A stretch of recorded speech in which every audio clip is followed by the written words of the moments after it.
los acontecimientos de los mineros de Colquiri o de Huanuni, lamentablemente creo que, como dicen en el bonito quechua, ¿no? Ganalijo rispa pierde parín. O sea, al pretender ganar, lo único que ha hecho es perder.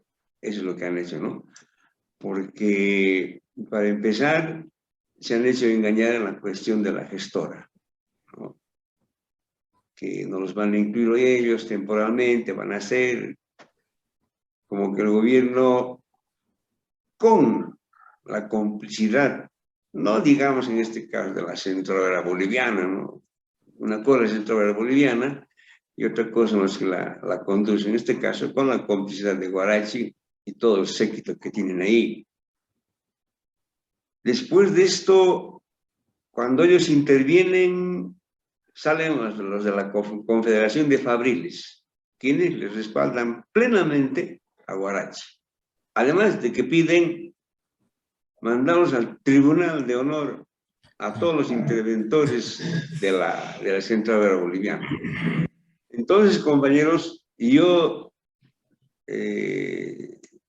muy rara vez soy pesimista, pero teniendo toda esta maraña, toda esta estrategia que manejan los de la Central Obrera, dudo que en el próximo empleado, si es que se da,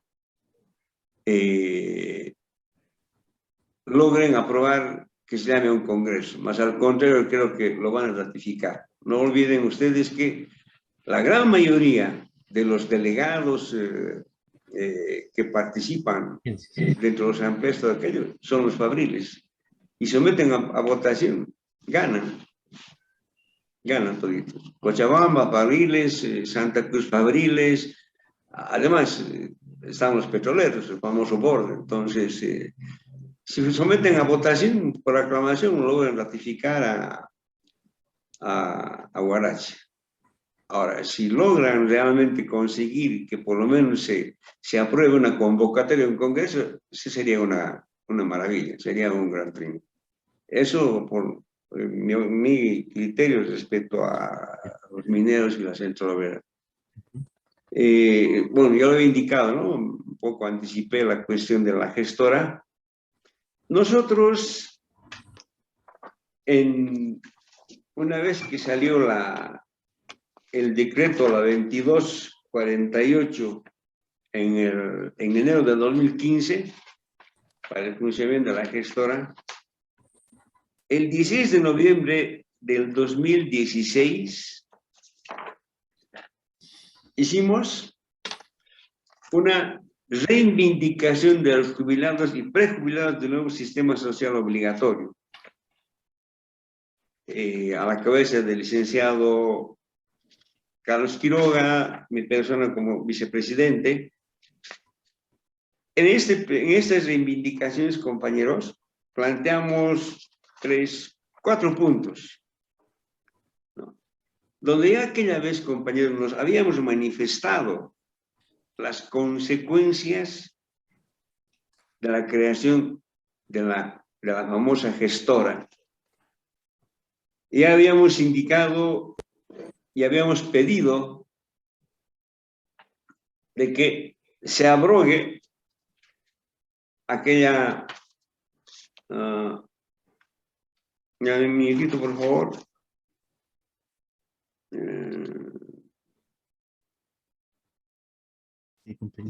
Donde decimos, el caso donde se define la palabra, es la empresa estratégica, es el que debe generar recursos para el Estado. ¿Quiénes son las empresas estratégicas? Son Yacimientos, Comibol, Entel, Ende, etc. Entonces, el artículo 2, el inciso 1 y 2, son los que decretan y convierten a la gestora como empresa estratégica. En su momento habíamos indicado los dineros, los ahorros de los trabajadores y de los jubilados no es pues del Estado, no es una beta mineral ni un pozo petrolero para que se convierta en empresa estratégica, para que puedan disponer libremente de nuestros dineros. ese dinero es privado y por lo tanto debería ser, como también en uno de los artículos o puntos hemos planteado, de que la gestora debería ser manejado por el directorio por los dueños de los dineros, los activos, los prejubilados y los jubilados. Obviamente, seguramente alguna persona dirá que seguramente Cacho más que no, por supuesto que no. Lo que nosotros decimos es que se llame a un concurso de gente capaz, profesional, dedicada al respecto, quienes puedan administrar, por supuesto, con la participación de nosotros, quienes vamos a estar vigilando las actividades que se vayan a realizar. Porque de lo contrario, dejar en las manos del gobierno, esto no lo puedes dejar pues al ratón para que cuide el queso, ¿verdad? Y lamentablemente el futuro es negro. Con la experiencia que tenemos de nuestros dineros, porque con ese término que le ponen de estratégica, lamentablemente el dinero, el gobierno va a disponer de nuestros fondos. Así como dicen, tiene 5 candados. Candado para una cosa, candado para la otra y hasta la quinta. Pero de ese candado, ¿quién maneja la llave maestra? Del gobierno. Las 5 llaves. A partir del presidente. Entonces, es realmente muy, muy preocupante que todo esto vaya a sucedernos, pero tampoco debemos permitirlo, compañeros, que suceda, ¿no? En realidad, acá los que tienen que entrar en la lucha, que nosotros ya seguimos en la batalla, hemos dado la pauta, hemos abierto caminos, todo aquello para que los activos puedan de una vez por todas entrar en acción. Lo que hicieron los mineros de Huanuni, buenísimo. Fue pues, como quien dice, encendieron la chispa para que podamos reivindicar todos nosotros. Pero ante la actitud que han tomado ellos, yo lo llamo como traición, ¿no? Entonces, he conseguido para mí el resto que me importa, ¿verdad? Cuando todos hemos luchado para todos, no solamente para unos. Y para peor, han sido engañados, compañeros. A ver, vamos a ver en qué momento recapacitan y puedan otra vez retomar las acciones de los compañeros de Huanuni. Adelante, Miguel o Humberto. Muy importante, Cacho, muchas gracias por eso, ¿no? Bueno, recordando un poco el tema todo de la gestora, ¿no? Que ya Colquiri se movilizó en contra de esto.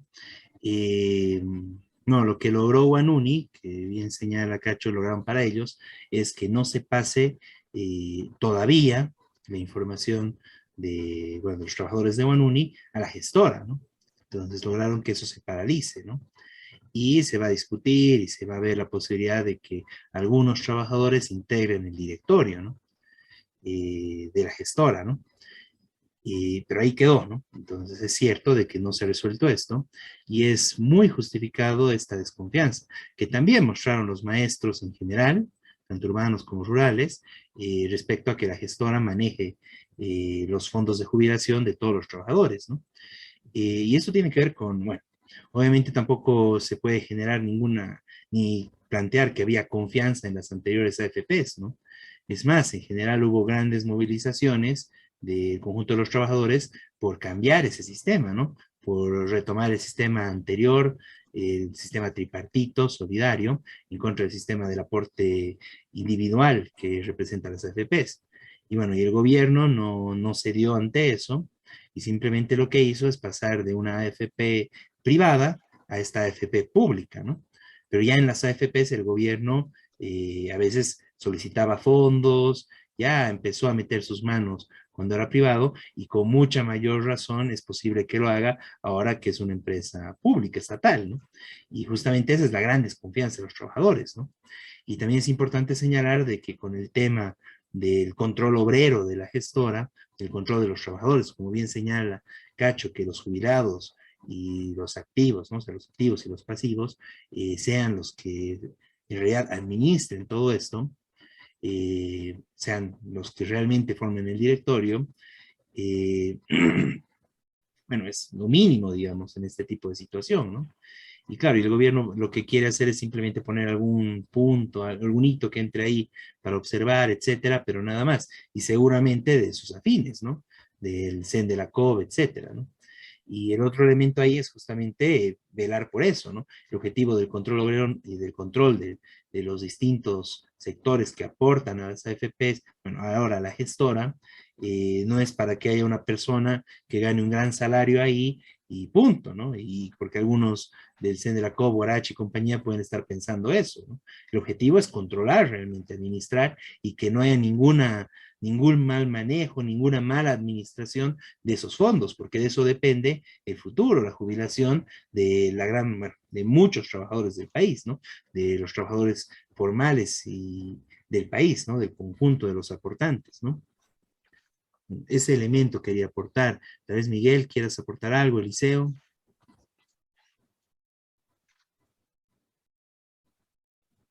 Ok. No sé si tal vez Cacho, algo más que quieras decir sobre este tema de la gestora. Sí, un poco para tal vez, acá tengo el mismo documento con los sellos de recibido de la Central del Departamento de Cochabamba y la Central Obrera Boliviana. Ellos conocían. ¿Por qué recién ahora salen a querer defender o poder hablar de la gestora? Ellos sabían, nunca se preocuparon. En la última reunión que tuvimos antes de ingresar a la huelga de hambre, en realidad ya estábamos en la huelga de hambre, ahí le habíamos manifestado al señor ministro de que de una vez había que empezar a trabajar la 065. Pero no solucionamos nada si no se cambia por otra ley, la 065. No se trata de cambiarle algunos puntos o ponerle parches, porque al final va a ser lo mismo. Para tener una jubilación que te garantice, hay que cambiar la 065, porque nosotros, por ejemplo, habíamos planteado la modificación del cálculo de jubilación. Habíamos planteado la modificación de la esperanza de vida, que en la 1732 la esperanza de vida era a los 73 años. Pero cuando se hace la 065, la esperanza de vida es a los 110 años. ¿Verdad? ¿Qué cantidad de gente llega a los 90 años? ¿Cuántos llegamos? Llegaré, no sé. ¿Dónde va a parar ese saldo de dinero que se está guardando para los 110? Dicen al fondo común, pero ¿a quién le consta que va al fondo común?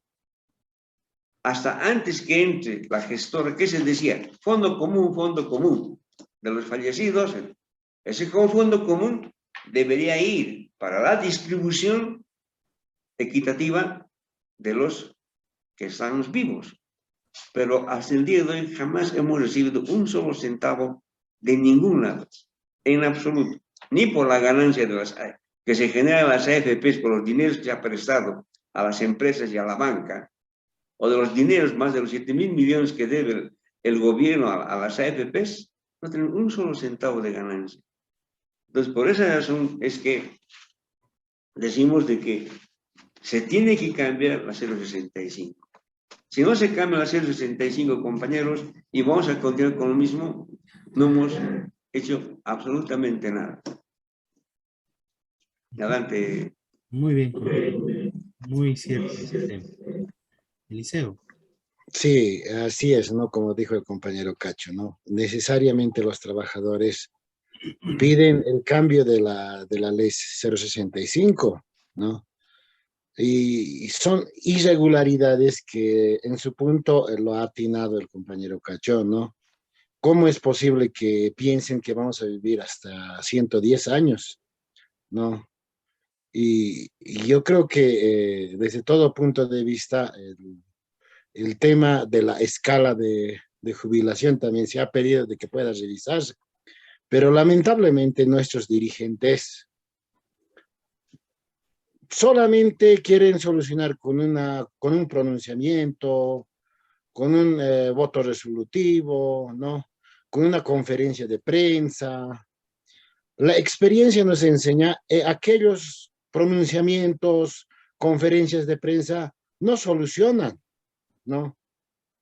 En esta semana y la pasada semana hemos escuchado en la Confederación de Maestros Rurales de Bolivia, ha sacado su pronunciamiento para que este decreto de la gestora pública se pueda derogar completamente y que esos aportes queremos administrar a los trabajadores.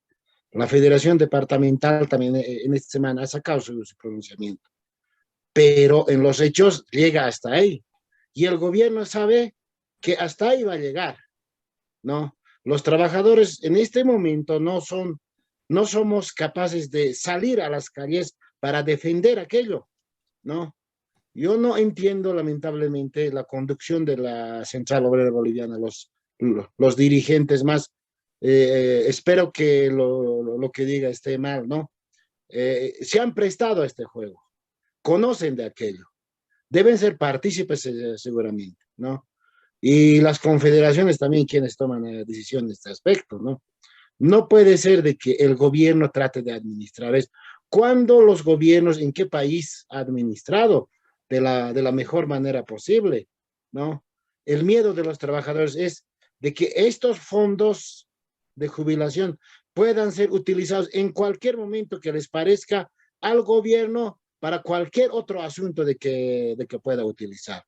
Y en ese sentido creo que, y vuelvo a decir, la experiencia nos enseña en las calles, con las luchas, con las movilizaciones, nomás siempre los trabajadores nos hemos hecho respetar. Eso, Beto. Muy bien, Eliseo, ¿no? Sí, muy importante eso, ¿no? Y justamente por esa razón es que esto está ligado al tema de la Central Obrera Boliviana, ¿no? Si es que no se logra recuperar la Central Obrera Boliviana, entonces no se puede hacer una lucha como amerita de todos los trabajadores por el tema de la gestora, por el tema, bueno, por tantos problemas que se están viviendo, ¿no? En la medida en que los primeros traidores sean los que fungen como dirigentes y representantes de los trabajadores del país, bueno, es el principal obstáculo para que pueda haber una movilización, para que se pueda luchar por estos temas, ¿no? Entonces, por eso es necesario sacar y cambiar de una vez esa dirección de la COP, recuperar la COP para los trabajadores, para todos los afiliados, y a partir de eso luchar, en este caso, por el tema de una ley de pensiones digna, ¿no? Contra la 065 y todo este sistema de AFPs gestora, ¿no? Muy bien, muy bien. Muchas gracias, Eliseo. Muchas gracias, compañero Cacho. Gracias, buenas noches, Miguel. Buenas noches, compañero, y muchas gracias por estar presente para este punto. Y en cualquier otra ocasión será siempre bienvenido, compañero.